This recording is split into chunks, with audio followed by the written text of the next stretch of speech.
दोनों ने डर के मारे पीछे मुड़कर देखा। अचानक पानी में से अनगिनत अजीब समुद्री घास उठने लगी। पल भर में वे आपस में चिपककर 100 मीटर ऊंचा भयानक समुद्री दानव बन गईं। अगले ही सेकंड दानव गरजता हुआ उनकी ओर लपका और छोटी नाव को एक झटके में पलट दिया।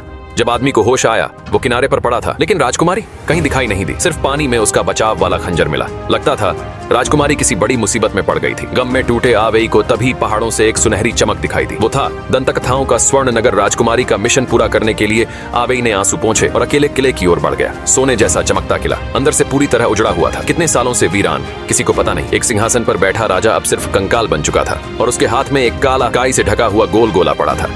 आवेई तो यूं भी कचरा इकट्ठा करने का शौकीन, वो उसे खजाना समझकर बैग में डाल लेता है। आगे एक गुप्त रास्ता मिला और नीचे उतरते ही एक विशाल प्राचीन सभागार सामने था। ऊपर सफेद पत्थर से अमृता का रस टपक रहा था जो नीचे कमल के पात्र में जमा हो रहा था। यही था अमृता का पवित्र झरना। लेकिन तभी पीछे से आवाजें।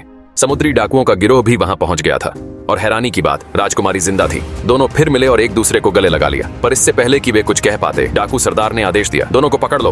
वो खुद आगे बढ़ी और झरने का अमर जल पी गई। अगले ही पल उसके शरीर में उबाल जैसा जोश भर गया और उसने आवेई को हल्की सी धक्का मारा जो सीधे 10 मील दूर जा गिरा। लेकिन डाकुओं के सपने तभी टूटे जब सोने का ढेर हिलने लगा और उसमें से निकला एक 3 सिर वाला भयानक रक्षक दैत्य। डाकू पीछे हट गए, लेकिन सरदार ने दैत्य को लात मार दी।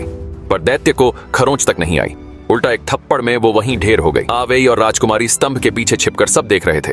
तभी आवेई को याद आया, राजा के हाथ का काला गोला, वहीं तो इस दैत्य की खोई हुई आंख थी। आवेई हिम्मत कर आगे बढ़ा, दैत्य को राजा के मरने की खबर दी और उसकी आंख वापस लगा दी। आंख मिलते ही दैत्य खुशी से चमक उठा और रास्ता खोल दिया।